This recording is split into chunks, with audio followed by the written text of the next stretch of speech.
Hi, everyone. Thank you for inviting me here, Lisa. And it's great to be here.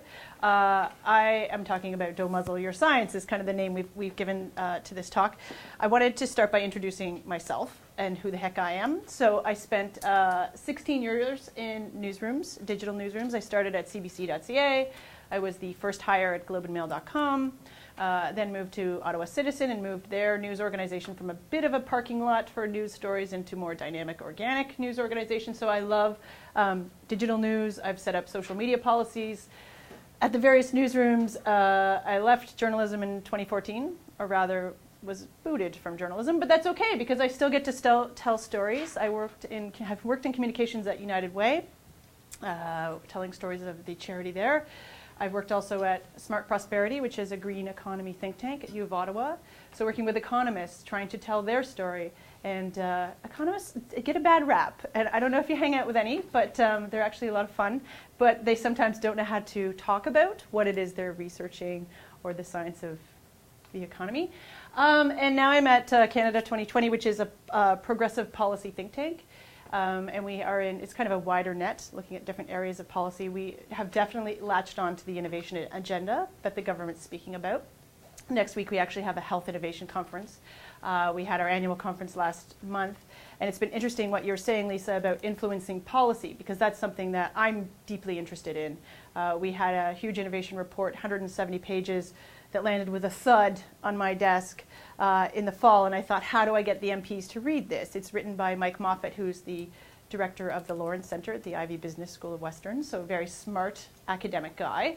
How do I make sure everyone reads this? How do I make sure that this gets out into the public realm? So we developed 10 big ideas from his, his academic research. So anyway, I'm going to talk to you about telling stories online. The absolute upside of diminishing media, and it is a downside, let's be clear, but the upside is that you have more platforms than ever to tell your own story and to get the word out there. And Lisa is absolutely right that having a digital footprint and telling your story in different ways, that's the first place the media will check when they need information. And so they will call on for you for information. So if your research is out there, it's not just citations, it will be government too that looks to you for advice. So we've found that since releasing our giant report, it wasn't released as a giant report, we released it in pieces. We've actually had a few meetings with the ISED, Innovation Science Economic Development Department, about the report itself, what's in it. So it's been interesting how communications, a good communication strategy has helped us get there. Okay, so moving on, I wanted to start with what we'll be talking today. So key elements of a great story. So far you've focused on how you will answer questions about your research. Let's be a bit more proactive right now and think about how you would talk about your research, how you would tell your story. So understanding the digital audience is something I'll talk to you too, because I know you've talked about how to reach that audience. How to avoid jargon. Now, Lisa had made up jargon cards, similar to in a soccer game, so don't get carded by using jargon. And the best part is that I'm your general audience, so if you start using words that I don't get, you get a card, right? Yellow card. We're not going to really eject you, but there we go. Jargon alert. I love it. So you can feel free to jargon card your classmates, colleagues also. So don't get carded. And then other forms of digital storytelling. We're going to take a brief bio break. Can we call it that? Can I call it that in a room full of? Okay. And then we'll talk about social media. So the first part, I was going to talk about a story itself. And so I thought we'd start with a story that everyone knows. Three Little Pigs.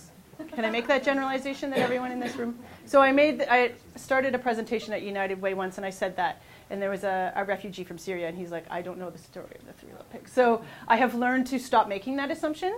But we generally know the story of the Three Little Pigs. This is actually an ad by The Guardian around the Three Little Pigs. I'm going to let it play. Wow, it's okay. I don't think that's my audio, but we'll see. I thought the...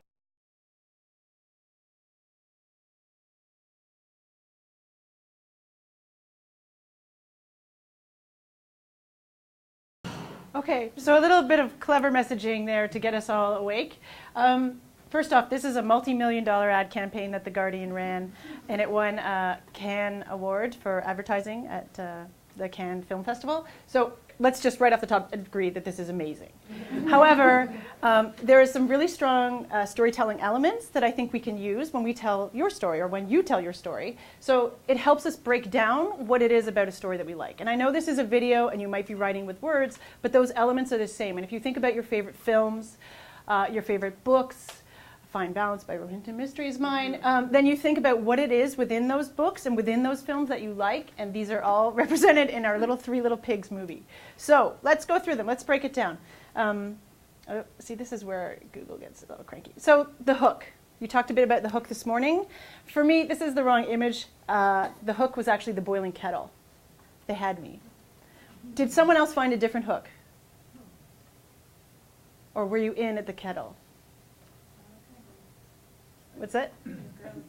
It was gross. You're a neuroscientist, right? Like, okay. I'm like, you guys look at cells and brains, and someone else have a different hook? No, you're okay. I've had students tell me that when they hear the little pig, let me in, because there's a recognition factor too of the story from when you were a child, that you're like, oh, I get it. So the hook. The thing about a digital audience, and I'm a perfect example, is they're fickle and they suffer a little bit from ADHD. And you probably are like this too. You have about 1,000 tabs open at the top of your computer, and you will flick from each one to each one. So if you don't have a good hook, if you're not getting me in the first sentence, I'm going to go somewhere else. So in journalism school, we teach journalists to write their lead in 25 words or less. I know, 25 words. So that's your challenge. When you write your first sentence of your story, make it 25 words or less. And it's a great way to focus your thoughts about what it is you're writing about. Twitter's been a great help in helping communicators and journalists focus, in my opinion, because we don't have as much space.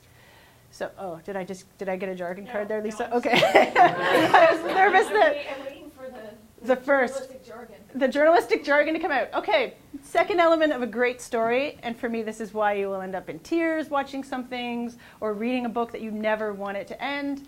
It's the characters.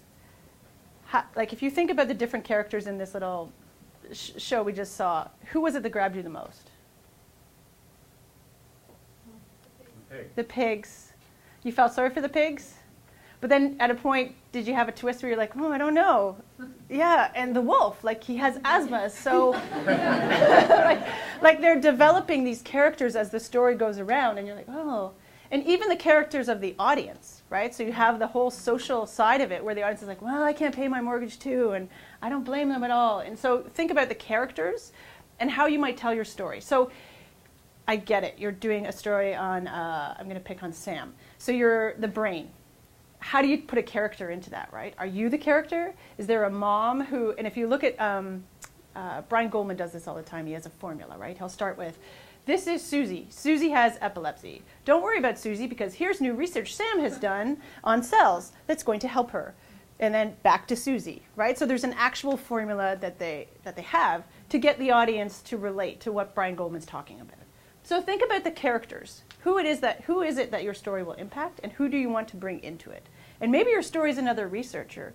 Maybe it's the way they've done something, but think about what it is that will allow people to connect to your story.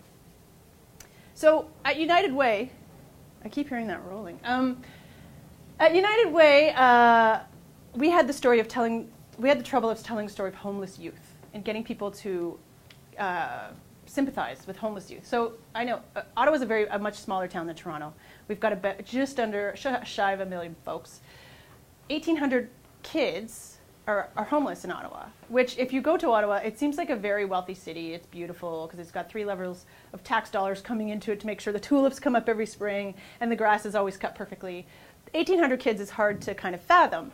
And then put on top of that estimate is really low because those are the 1,800 that show up in shelters. And there's an estimated 4,000 kids in Ottawa who do what's called couch surfing. So they go from couch to couch. So when I started at United Way, there was a real habit of telling the stories of success. Here's what the dollars have done and the people who, this was Susie, she was homeless, now she's graduating from Algonquin College. Isn't she great? Thank you. And I said, we need to tell the stories of the people who actually need to be helped. So this is one way to talk about youth homelessness. We met up with Nathan. So we realized pretty early on that Nathan could tell the story of homeless youth better than we could. We could get up there and tell all the stats of homeless youth and what will likely happen to them statistically. And they do boomerang from home to back on the streets 10 times. But Nathan can do it much better than we can. And there are parts of that still make me get the shivers. Like when the one question we asked him was, what's the hardest thing about being homeless? I was expecting him to say living in a parking lot, being cold. And he said waking up and realizing no one's there for you. And I was just like, so we're going to talk a little bit about a call to action or what we want our audience to do. But our very strong call to action was help us with this campaign. And I think you can agree that Nathan tells his own story very well. You'll notice there was no narration in that. There were no info cards that came up. We just let him talk. You know, I think it's, being my fickle ADHD self, I think it's too long. I think we should have cut it back to 1.5 minutes. And I don't know if you felt it's too long, or maybe it's just because I've watched it 300 times now. But a good video for me is under the 2-minute mark. So it's funny that we're now at that stage, that 2-minute videos are too long, but there you have it. Other elements of a good story are the setting. If you think about the pigs, getting back to the pigs, all of the scenery is quite dark. The shots are dark. And also, in Nathan, we purposely shot him on the street. If we brought Nathan into a United Way boardroom and shot him in a space like this, you can't really, he's out of context, he's out of place. So that's a visual setting you use in a video. I want you to think about the setting as you're describing your stories in your, in writing. So how would you talk about a cell? How would you talk about your research or your lab?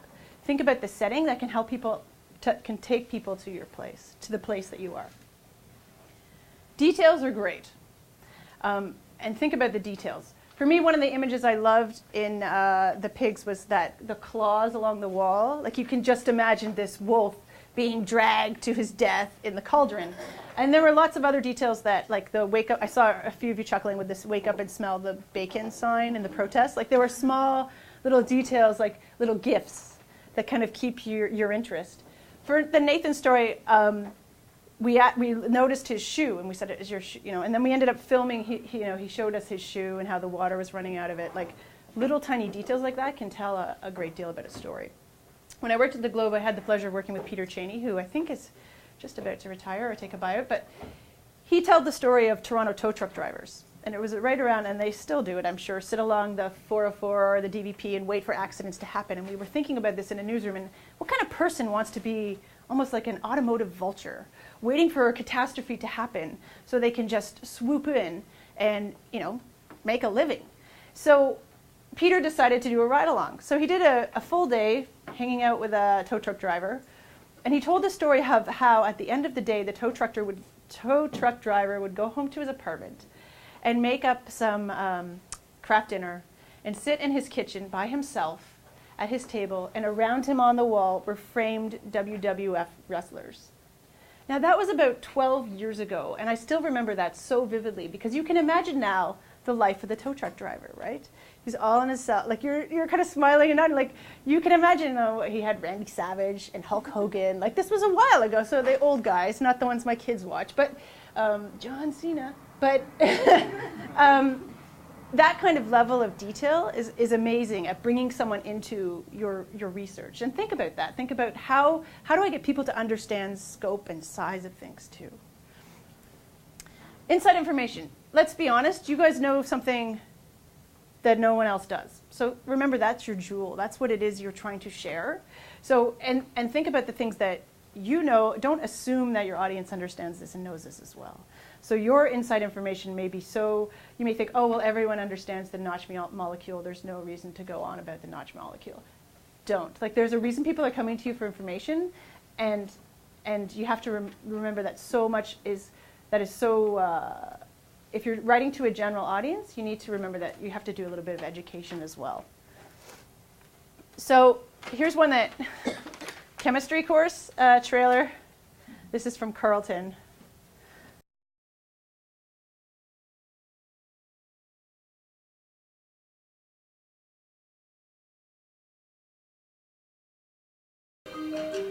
So it goes on, and this is where I get my ADHD again. I'm self-diagnosed, by the way. But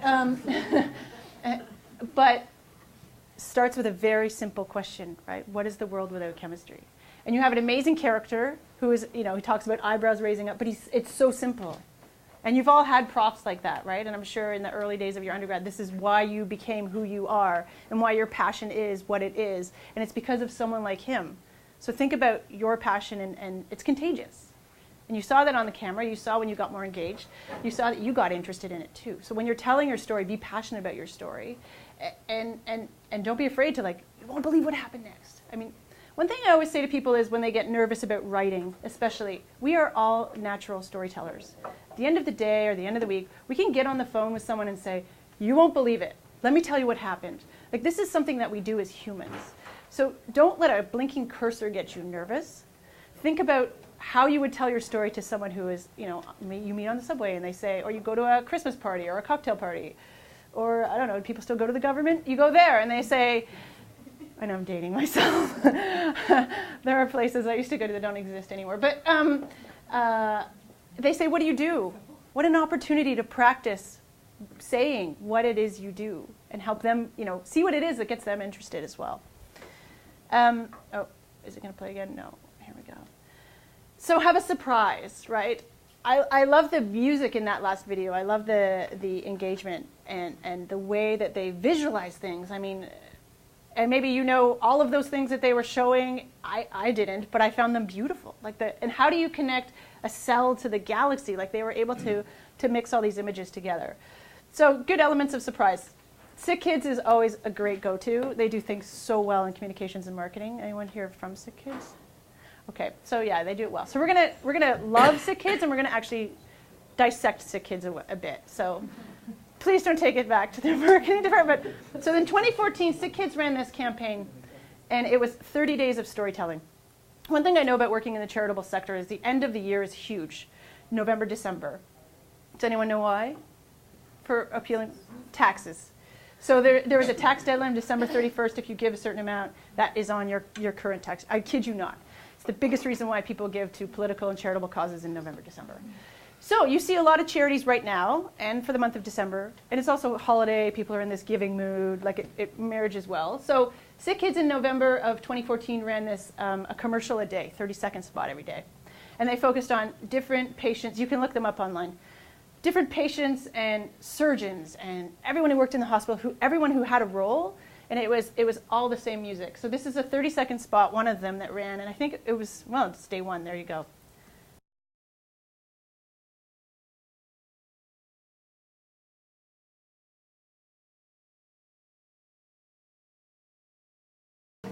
"30 seconds, I've seen that 1,000 times, and I still tear up with the high five.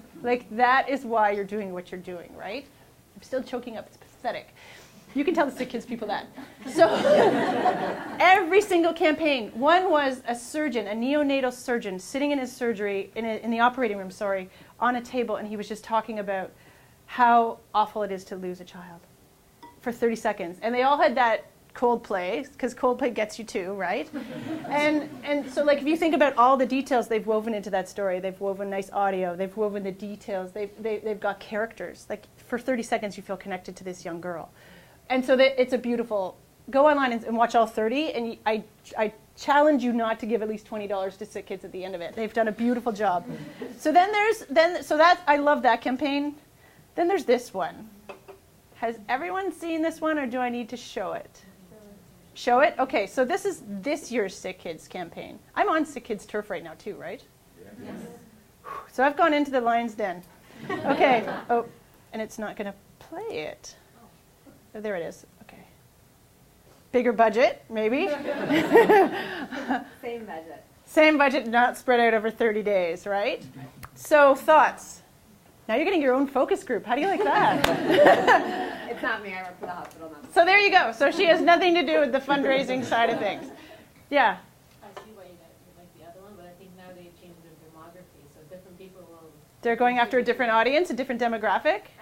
I'm guessing the people that would have already donated is already going to donate. This is a younger audience that will impact different people. I think you're absolutely right. I think they are going after a different audience than the "I will fix you" kind of story, because absolutely, and they're kind of breathing a whole new life into the brand, right? Sick isn't weak. Yep. And I think that's a big topic I hear a lot now, is also saying that whether it's having a mental handicap or being disabled isn't a bad thing, it's a positive thing, and I think this is really highlighting that being sick isn't a bad thing, you know, it's an obstacle, you can overcome it, and I think that's what's, they're really capitalizing on that mentality that's kind of going around nowadays. And I guess it's tapping into our sense of we want to be on a winning team, right? Like, join the winning team, help us beat it. There was a lot of criticism from parents of autistic kids, because they're like, this is not something we need to fix. This is just how my child is. So that's interesting, like how they chose to include autism right after kidney failure. So there are little things I think that could be and are being picked apart and wondering, oh, was that the right call? But it's interesting to me because I've shown it in a class. I teach a 4th year comms class, and I've shown it to, so they're all 22. And they're like, that's a great ad. They're like, I would give to that ad. So you're absolutely right that like a younger demographic, and charitable studies have shown that, philanthropic studies, if you get someone when they're young, they're likely to just continue giving through their lifetime. So, and you had your hand up, I'm sorry. Oh, I thought you had your hand up. Oh, well, I have to be honest, I didn't feel good about this one. You didn't? No, it felt, somehow it felt wrong or offensive to me when I first saw it at home. And they have gotten a lot of criticism for this ad. It's hard for me because it's a lot of the people that you go to see in the hospital, they don't get better. Like your own family. Yeah. Like I thought of my family who's, you know, passed on, and there's a fight, and it's a good fight, but you might not make it. And this just felt very awkward for me. So can we call the? Well, I just have an interesting comment to that. I think that would definitely not work if this was like, say, Princess Margaret Hospital trying to do it. But since it's a children's hospital where, like, you know, you don't want to think about how, like, oh, these poor kids, if they pass away before that, like, they have life to experience. This is kind of showing that they're strong, as opposed to, like, I don't know, I think it definitely would not work at a different hospital, but I think sick kids can do it. Maybe get away with it. Like, just the fact that there's an argument for the fact we're talking about it, and the fact we're debating it, and the fact it's been in the media. That's gold too, right? So that's getting their campaign out there more than that. I'm sure they're thrilled about that too. We've stepped a bit away from the storytelling elements, which I wanted to talk about, but there are like the characters you saw in there, the details of the guy riding the motorbike through the hall, which turns into the little kid on the trike. Like, there are the little details that they make sure that we see that are huge storytelling components. You had your hand up. I just kind of want to add, like, I kind of felt the same way when you first started playing the video. It was like, I don't know why, I'm not too sure, but when they get to the part where, you know, they stopped everything, there was the cool thing, like, that's the part that got me. It's like, oh shit. This isn't entertainment anymore, right? Keep fighting because we have to. Nice. It's almost like you work at Sick Kids, right? You need to take that back to them. Okay, we're going to keep moving along. Thank you for your thoughts. How am I doing for time, Lisa? Are you 10 minutes. Okay, so let's consider your CTA, which in comms and marketing means call to action. So what is it you want? I'm not expecting you to read all this, the words up there, but what is it you want what is it you want your audience to do? So they've read your story. Now what? Are you hoping you're going to get a citation? Are you hoping that to get media interest? So, you know, there's nothing wrong with writing a great blog post on your research and saying, FYI, I wrote about this. I don't know if you're interested. Because there have been studies shown that to get to the New York Times, you might start in Huffington Post, and you could blog for them, frankly. And then you might go from the Huffington Post to your own Medium blog, or you might be on a smaller blog and then get picked up and work your way up the food chain. And then somehow you're in a CBC studio talking about your research. Because this is where you're creating a digital footprint, and you're out there. So think about what it is you want your audience to do. This example is from United Way. We were writing all these fantastic stories about what it was we were doing, the people we were helping. And then somebody said, well, we don't actually have a punchline where we're asking for the money. And so it was really hard to convince people in a charity that it's okay to say, help children in our city grow up great, donate to United Way. Like, just to add that tagline. And we were also, the beauty of the internet, able to track how much money each story was bringing in. So which stories were more successful from an analytics point of view in creating an ROI. So consider what it is you want your audience to do. 2 questions. Who's your audience? And I've got, is this you guys? No, it's not. I'm going to pass this one because I've got 10 minutes. And what's your message? So what is it you want? I'm just telling her we can go a little longer. Okay, so who's your audience and what's your message? And we talked about the 3 messages you want to have in an interview. Why not write those 3 messages you want to have in your story before you start writing? What is it you're trying to tell? And who is the audience you're trying to reach? Because your audience affects your voice.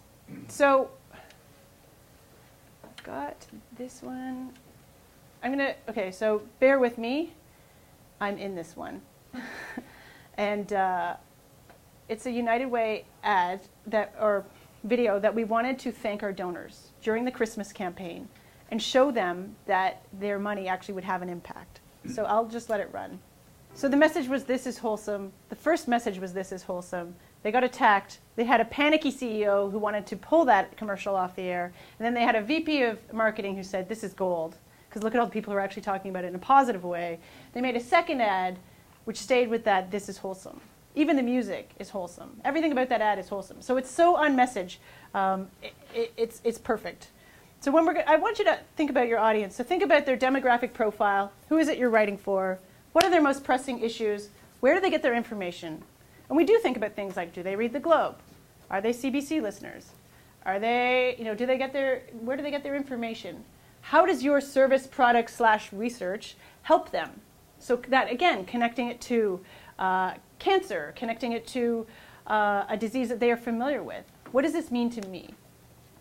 What sets off that BS detector? What is it that they are going to start either checking out or not believing you, right? The fantastical. And who do they trust? So think about who their trusted sources are and how they speak to your audience. Because your audience determines your voice.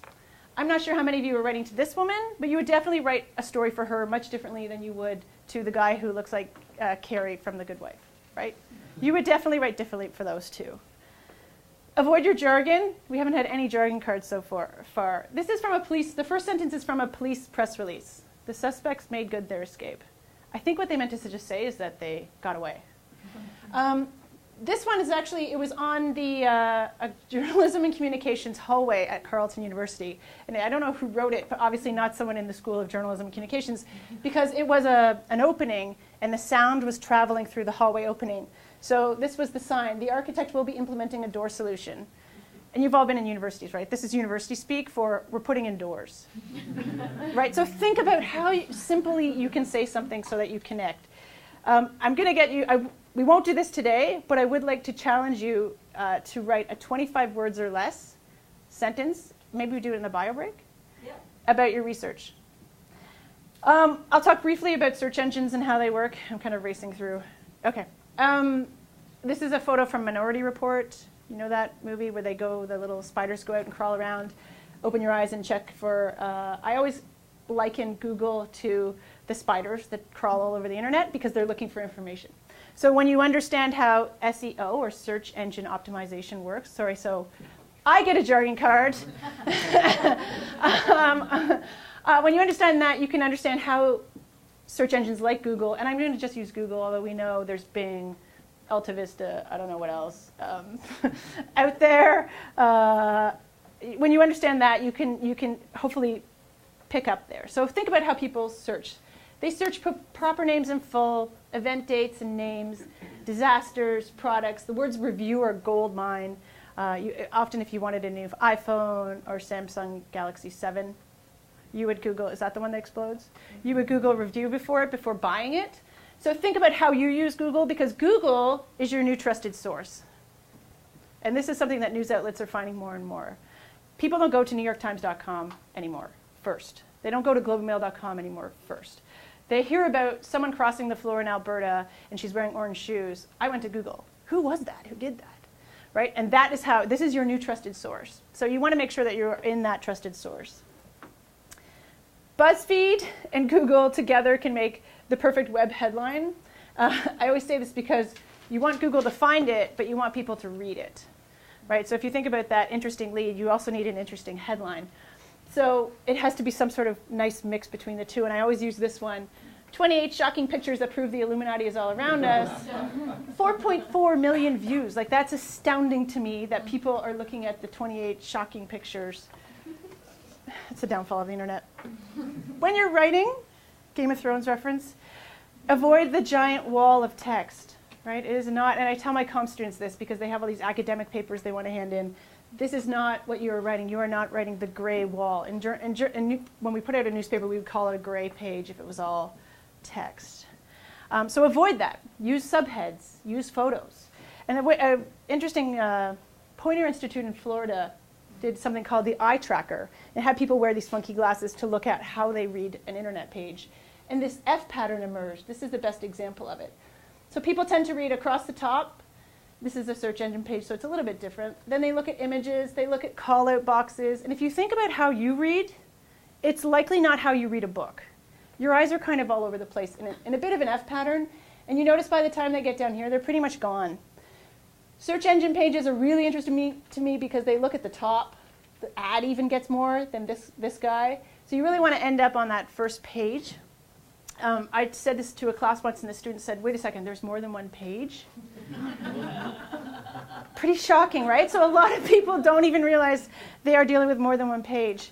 And there are other forms of writing. So I put this up. This is XKCD is a great website to subscribe to if you don't know them already. You can tell your story visually. You don't have to tell it with words. This is hilarious. I hope you're mathematicians in the room. You can tell your story with cartoons. So XKCD does fantastic visualizations of huge data and mathematical problems. Another one is Wait by Why. Wait but Why, sorry.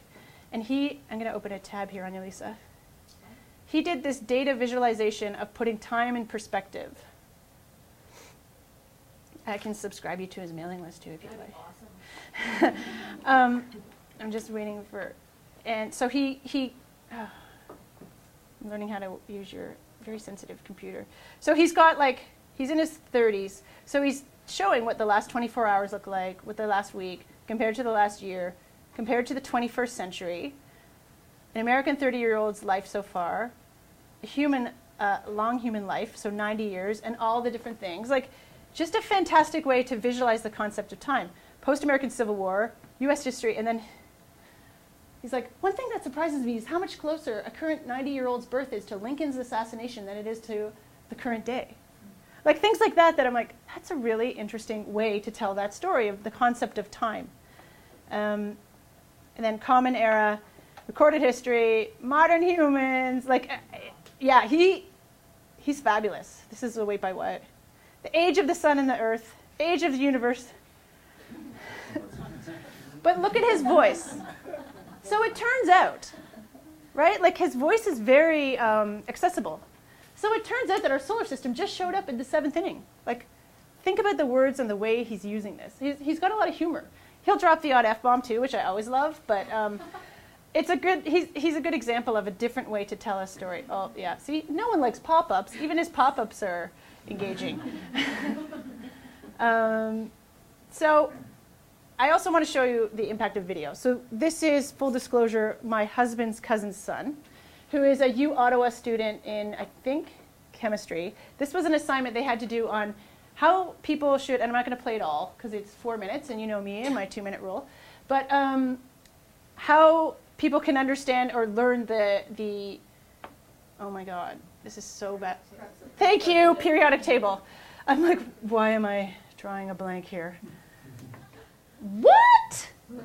37,000 people have looked at his video on the periodic table. It's shocking to me. So video is a very easy way to tell your story too. And when we get into social media, we'll talk about a very simple way for you to tell a story about what it is you're doing and what it is you're looking at and giving people an inside scoop. So think about that. Think about new and creative ways to tell a story. I mean, thank you, Austin. You can go next. I might skip your 2 videos. Okay. They've all seen that anyway, right? Okay. Everybody's already seen that. Okay. But I would ask you when you're watching them, who is your audience and what the message was. So think about that, right? Think about who the audience is for. I'm keenly aware of the coffee growing cold at the back of the room. So Denny's has a great Tumblr account.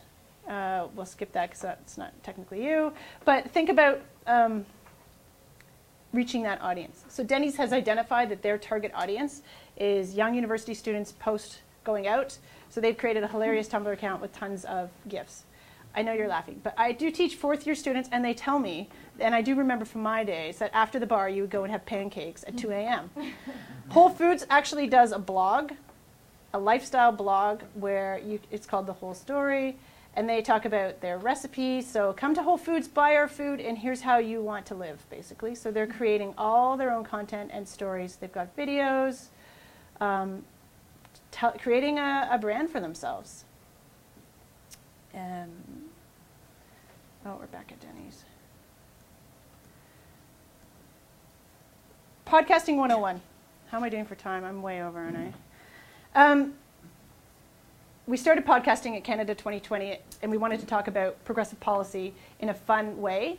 I don't know how many of you listen to podcasts, but it's a very interesting audience to me. It tends to skew more millennial, so it's a very new audience for us at Canada 2020. So how do you talk about progressive politics? So we talked about the importance of, these are the elements that we found important with podcasting, because podcasting is an intimate conversation. You have it literally in your head, right? Usually in your ears, you're listening to it as you're on the bus, the streetcar, etc. Sorry, the subway. So we thought long and hard about who our audience was and who our voice needs to be when we're speaking to them through our podcast. What our story is, what our promise is to our audience. So our promise was, we are going to take you inside government, show you how government works, how decisions are made. This week's podcast episode is about transition of power in Canada and how that differs to the US. In the US, they have 3 months to do transition. In Canada, the last transition between Harper government and the Trudeau government was 2 weeks. So how does that happen? So that's the promise we make to our audiences. We will tell you about it. And from there, we've created pillars or elements of each podcast episode that we need to deliver on for our audience. And we called our podcast Brief Remarks, because we host a lot of events, and often at the beginning before someone speaks, we'll say, and now so-and-so for a few brief remarks.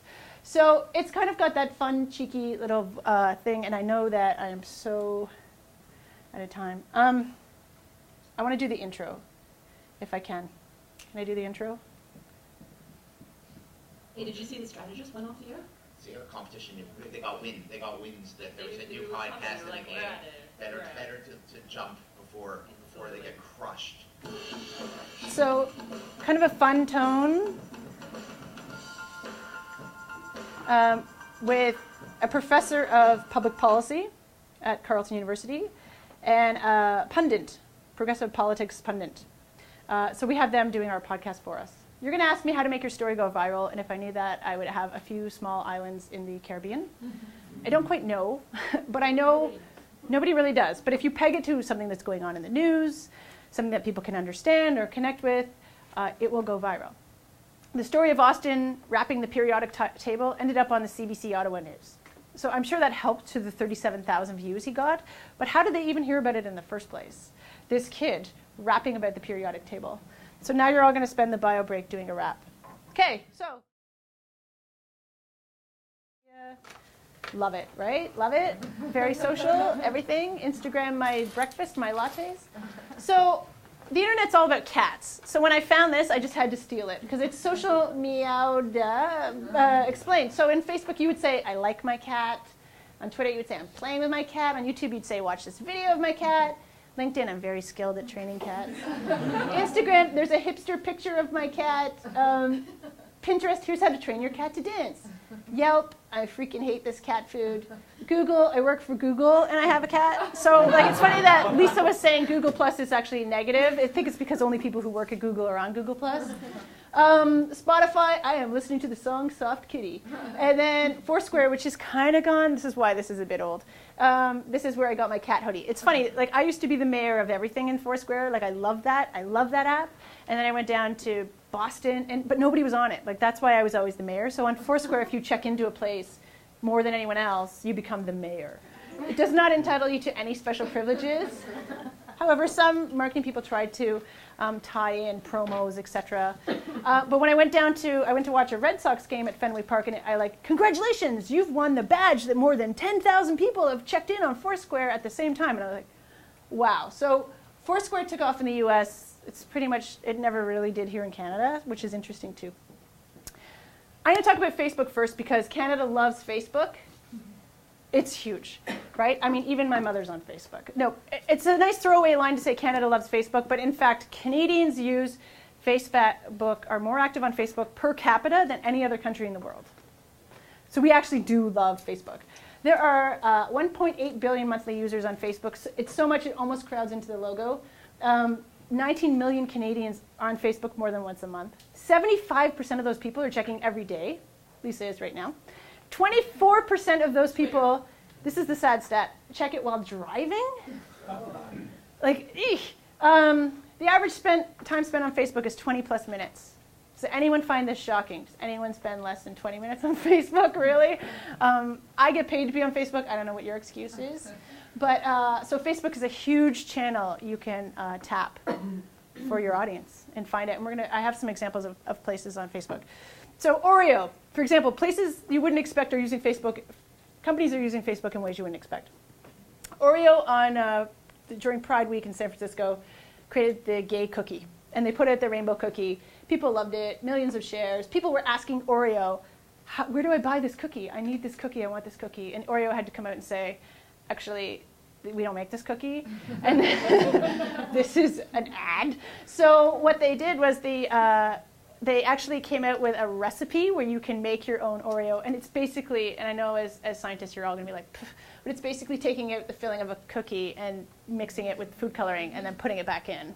So to me, that's, I don't know, it's not really that clever, but I love the fact that Oreo was able to harness Facebook so much that they actually had to come up with a new recipe for cookie. But if you think about it, so I was Googling regenerative medicine on Facebook. You've got Business Insider UK. Scientists have created working nerves in a lab. Incredible. But think about it. Facebook is a huge platform for you to use to tell your stories, to put your stories out on. And if you're using keywords that can be found, people will find them. This one has, and now that I've moved the cursor, wait for it to go away. This story has 140 reactions, 2 comments, and 45 shares. Not bad. It was only on for about a day, but then I grabbed it. So yeah, it was 24 hours before I grabbed it. The other thing about Facebook is social media is the ability to go live broadcast. So in the golden era, when I became a journalist, companies like BBC, CBC, CTV would spend millions of dollars on satellite trucks. And they would drive the satellite truck out to a venue, and then they would pull all these cords in. And then you do a live feed, and it was a very big deal to go live. And at some point, someone would trip on the cord would unplug, and there goes your live feed that you've paid millions of dollars of satellite time. Anyway, nowadays you use your phone. And you can do something like Pinterest. No, not Pinterest, Periscope, sorry. You can use Periscope, and you can Periscope live from a fire that's happening across the street. You can get tons of reactions. You can have people commenting. More common, though, is Facebook Live. Oh, before that, I'm going to talk about Paul, I'm going to butcher your last name, Ronsheimer, who reports for Build magazine. And here's an interesting way of telling a story and reaching your audience directly. And this is something Lisa was talking about as well. So Build magazine is based out of Germany.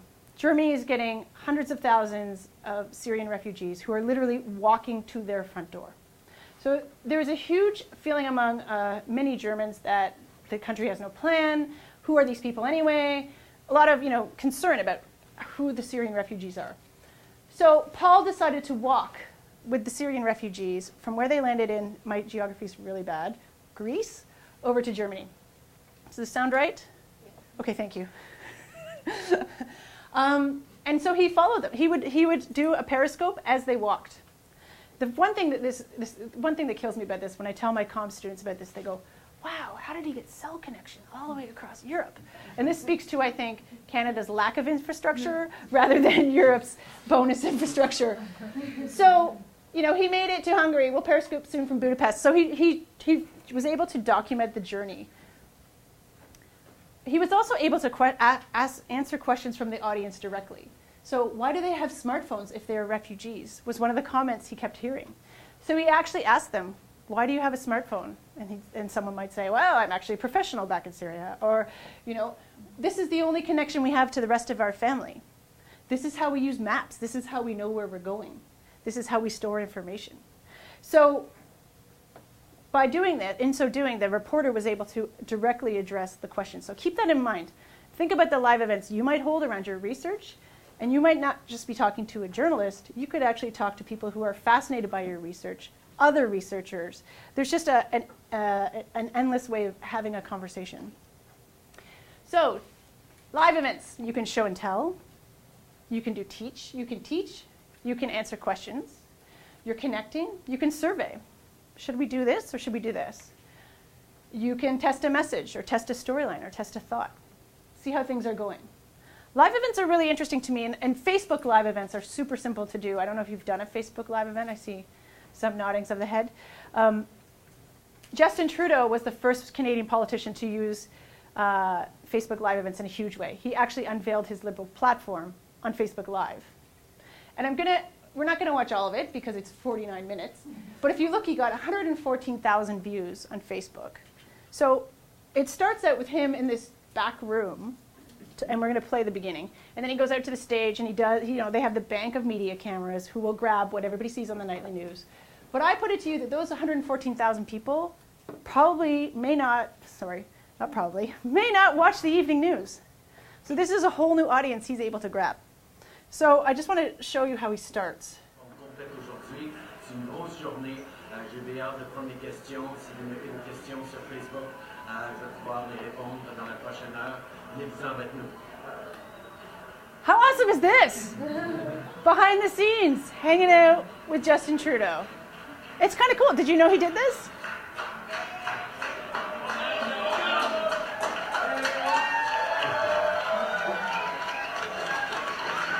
Okay, we all know how the story ends, right? Like 114,000 views. Like, it's just incredible to me. So there's an example of a successful live event. I dug around and I found this one from the National Cancer Institute in the US. And this was a question and answer. So Dr. Shakun Malik did a live broadcast. It was last week, and it was their first live event. Even at that time. And at the time of progression can right away go into the lung map trial. So if the patient has a small-sized right lung cancer that's spread to the liver and the brain, like, people are actually allowed, and these will pop up on their feed. This moderator, sorry, I realize I'm speaking over this poor woman. This moderator is throwing questions from the feed to her. So she's able to answer questions from basically anyone. You know, some people are like, how much does it cost? Interesting way to reach your audience, right? And to share your knowledge. And so you were asking, how polished does it have to be? And am I Justin Trudeau? No. But maybe you're with a university or you're with something like Sick Kids that wants to have you on. And so it's not about the polish. It's just I don't think I have the guts like he does to do this video live feed. Like, I just would be so worried. Do you think? I mean, I think that the content is so interesting to people, they will pay attention to it. But if you're not comfortable with it, there's other platforms of social media for us to talk about that you could start with and then work into live. Like, I admit, live is like a radio show, right? Live is what we're doing now. Live is a discussion. We don't have to start with live. We can start with photos. We can start with small videos. So with that in mind, I'm going to jump back to the presentation. Before I leave Facebook, so we were talking about how polished he is. Well, this is how polished I am. I had my phone the wrong way, and I did a live event of, this is Sadiq Khan, the mayor of London, and Justin Trudeau, and they're being interviewed by Jennifer Ditchburn, a former Canadian press journalist. And I just put that up live, and I have had 400,000 views of this thing. And the beauty is, and I didn't even think about this, when this happened live in Montreal at our Global Progress Summit, it was 7 or 8 o'clock at night in London. So all the Londoners were sharing this on their feeds, and it was evening. So everyone's like, and I'm like, why is everyone asking questions about Sadiq Khan? And I realized because it's 2 p.m. in the afternoon in Montreal, and all the Canadians are at work, but the Londoners are on this. It was fabulous for us. So we've done more and more of that. Twitter. And I love, Lisa had analytics about Twitter and how much it's been used in terms of citations. But I would argue that Twitter actually helps you build your presence from a government and policy perspective as well.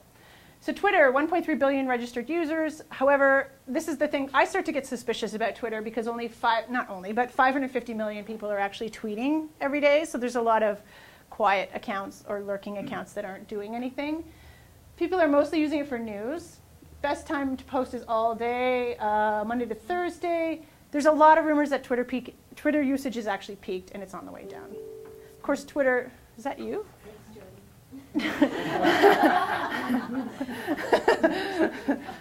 Okay, I thought it was a face. I'm just waiting for my mother to be on Facebook, right? Like to pop up in the corner. But so I use Twitter. There's no reason to ignore Twitter, and I use hashtags like CDN when we're putting political things out there, or CDN Econ when we had our latest economist report. But I don't think of it as my only avenue to reach my audience, and I'm very aware that Twitter is a little bit cliquey. So there are people on Twitter who tend to talk to other people like them on Twitter, so it's not great for general audience consumption. It does seem so simple, like Oprah Winfrey in 2009. I don't know can you read this in the back? And Shaq. Like it seems so simple, but like a quick investigation of how different people use Twitter. There's the OIRM. I didn't put that up because I figured you had it up all day. The Twitter feed, the CFAR, Stem Cell Tech. There's lots of different organizations in your space that are using Twitter. So feel free to tag them like, hey, OIRM, you might be interested in this. And then you get a retweet. And the beauty is, how many followers do you have? OIRM? Yeah. 1,600. Okay, but if I have 5, and I get you to tag you on something, and you retweet it, you can see how the exponential growth goes. So I will tag something. I will tag a photo of Sadiq Khan, who has 15 million followers in the City of London. He retweets it. Poof, immediately, it's exponentially broadcast that message even farther. So think about where you might tag when you tweet. Instagram is my I love Instagram, and I think Instagram in 2017 you're going to see a huge explosion. Sam's smiling back there. 500 million monthly active users and growing, 40 billion photos to date, 95 million photos, videos a day. 95 million photos and videos a day. Coveted 18 to 34-year-old. Now, that's you guys, and the reason you're coveted is because you buy stuff. Just so you know, just so we don't throw out the brain is precious kind of line. The reason you're coveted is because you buy stuff. More engagement than Facebook and Twitter. 48.8% of US brands are on Instagram, estimated to be 70% by the end of next year, because so many people are getting on Instagram. I think it's because we're visual, right? We like to look at pictures. We like to see things. We like to have things explained. And I think that's why Instagram works, whereas Twitter it's mostly text. I mean, Twitter makes changes to include photos, videos, but I think this is why we're seeing the growth. So we do actually have Science Sam in the back, who has a fantastic, I'm going to click on your Instagram feed. But I love them because, sometimes she's in the setting. It's behind the scenes, researching brains and stem cells. This one grabbed me, and this is the one I put on the slide. It's had 235 likes, 9 comments, and I learned about HM. HM. Which at first I was like, oh, is that like the HeLa cells? And then I realized, no, it's not, like my limited science knowledge. But you're impressed that I know what a HeLa cell is, right? There's a great book called The Immortal Life of Henrietta Lack. Is that required reading in the first year? I've now done Science 101. But she's got all kinds look at that. Once upon a time in my lab, late at night, alone in the dark room, no others in sight, sat in my scope, searching through the unknown, hoping and hoping for the right cell to glow. I was not having any luck. It just wasn't my day. I was about to leave, but decided to stay. And look at that. This little ghost did appear. It's a poem. So did you post that on Halloween? Yeah, to be topical. And what is that? It was just a cell that didn't look right, but I thought it looked like a cute ghost, so I edited it to make it look like a spooky camera shot of a ghost. Yeah. How cool is that? It's a very cool use of sharing. I don't even want to go about there, but anyway, guy without a shirt. Guy without a shirt. But we'll stick to the science for this. She's got all kinds of you put yourself in them a lot. What's your strategy there? I include personal things because I want people to see that scientists are normal people. So if I just wanted to do SciComm, I would not put those selfies, but I want to show that we're accessible as well. Nice. And so how many followers do you have? Do you know? 1,005. Almost as many as OIRM. Well done. And so how long have you been posting? I just had my 6-month anniversary. 6 months. Yeah. Well done. That's awesome. I love that you, like, these are things I didn't know exist. Obviously, it's not, my space, but Science Sunday is a thing. I did not know this. So you tag things Science Sunday. Yeah. In the policy world, there's a Wonk Wednesday. There's a FinTech Friday. And so you're getting, if you tag things with this, you can get it. So Science Sunday and Feature Friday. So what's a Feature Friday? A lot of people do features. I like the alliteration, so I made my Feature Friday when I showcase other scientists. To try to show your, like, like that one in the middle there, that down below HN. Oh. That's another scientist I know, and she has a cool story. She's came here from Turkey all by herself, and now she's doing computational biology. And you see how Sam tagged her too? I tag like everyone. If you go, U of T Medicine, CCBR. Perfect. And do you get shares from them as well? Yeah, a lot of people repost, and then I post. 270 likes in a week. That's fabulous. That's pretty good. I like that you're explaining the story as well. So you're actually telling me a story. Sometimes you see, like, I don't know why she's popping in your head, like Kim Kardashian will write like, duh, and I mean, thank you. But like you could add, I guess that's all Kim Kardashian could add, but like the point is you can add some context and you have the ability to explain. And this one, like, I love, is this still gonna work? You guys this is an American company in San Diego, Stem Cells SD, and I just love their photos. And and I know that they're probably a for-profit organization. Their goal is, I guess they inject, correct me if I'm wrong, from looking at their Instagram account, they inject stem cells into joints to try and cure joints. Does that sound reasonable? You guys should be able to know if this works or not. Does it work? Maybe not. Sounds fishy. Sounds fishy. So you're trying to avoid surgery. But I guess they've had like celebrity patients now endorse. That doesn't sound so fishy.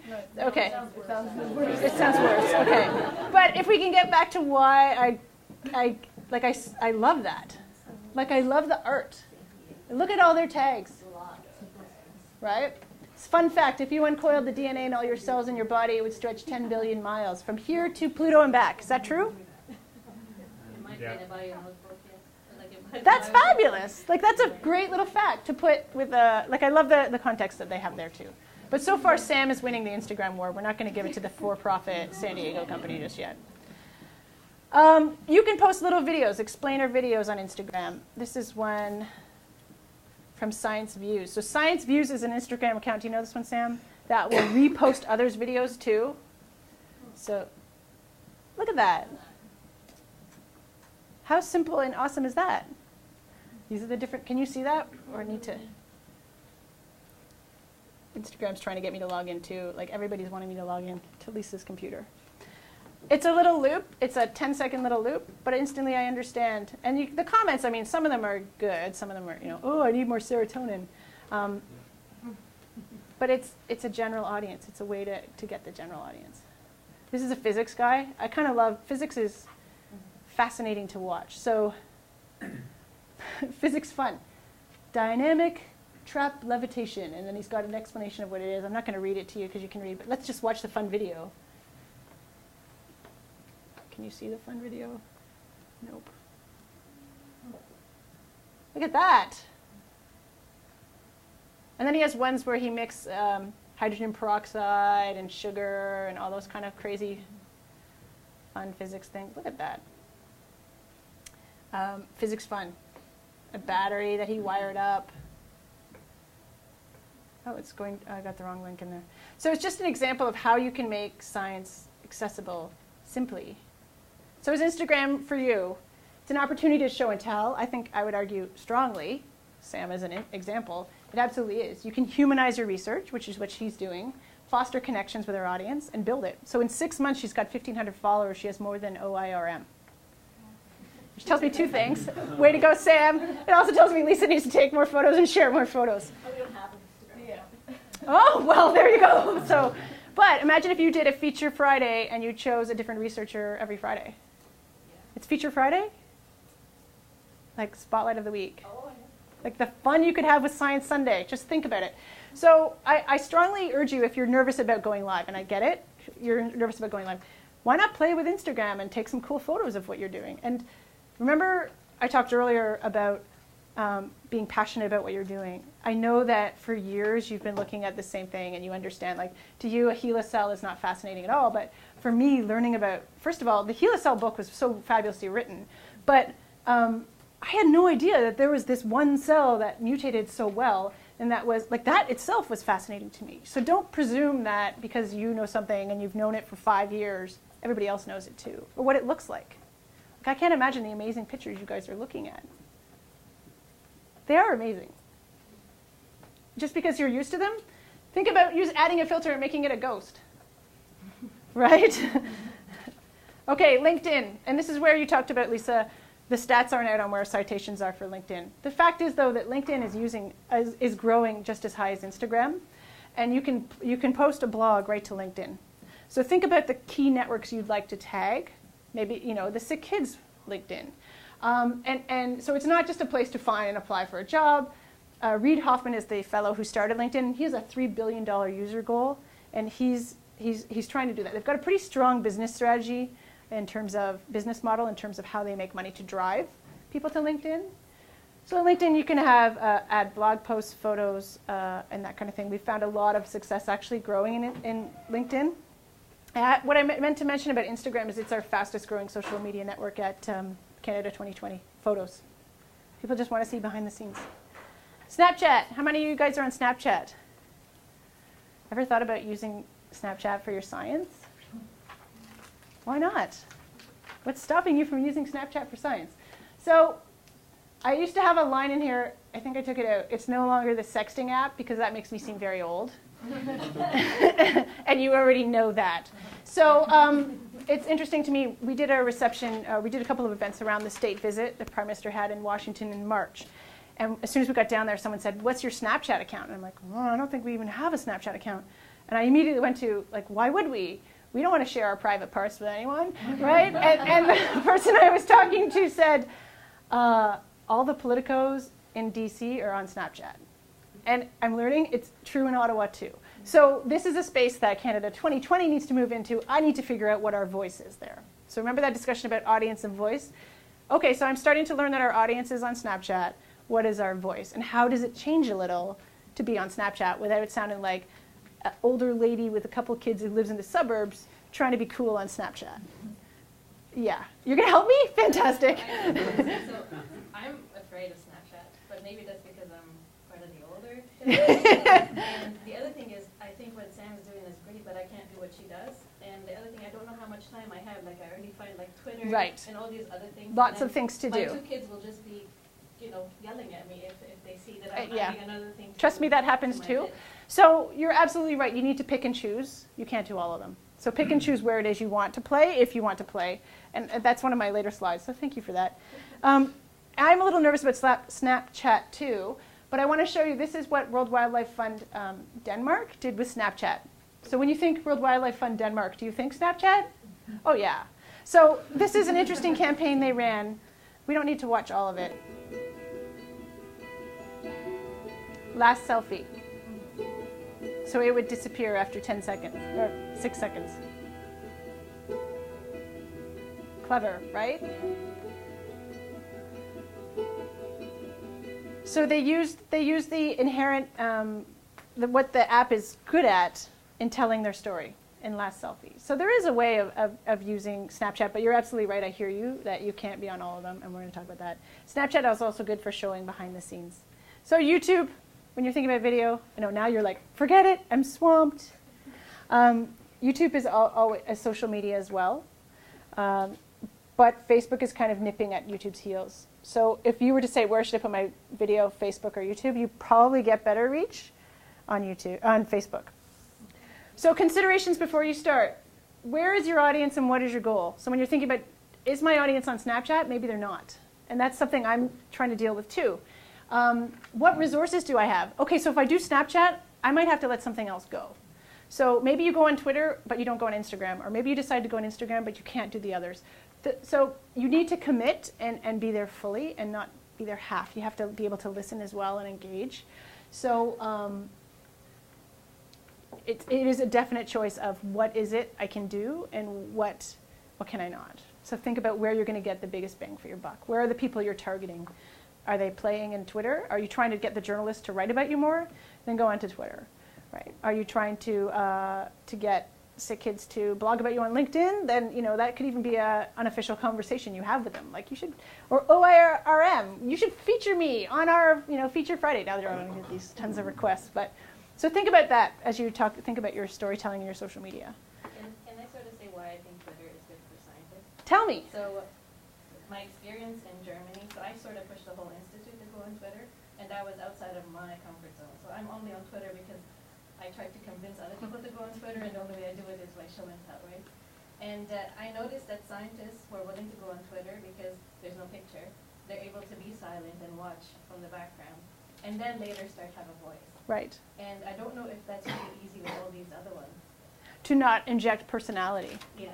But I guess I'm encouraging you to inject personality. But isn't that so I know new scientists are more of these, forward personalities, but are us old scientists Hey, want to hide economists are the same background? way. Economists are the same way, right? There's policy researchers who don't like being, out there.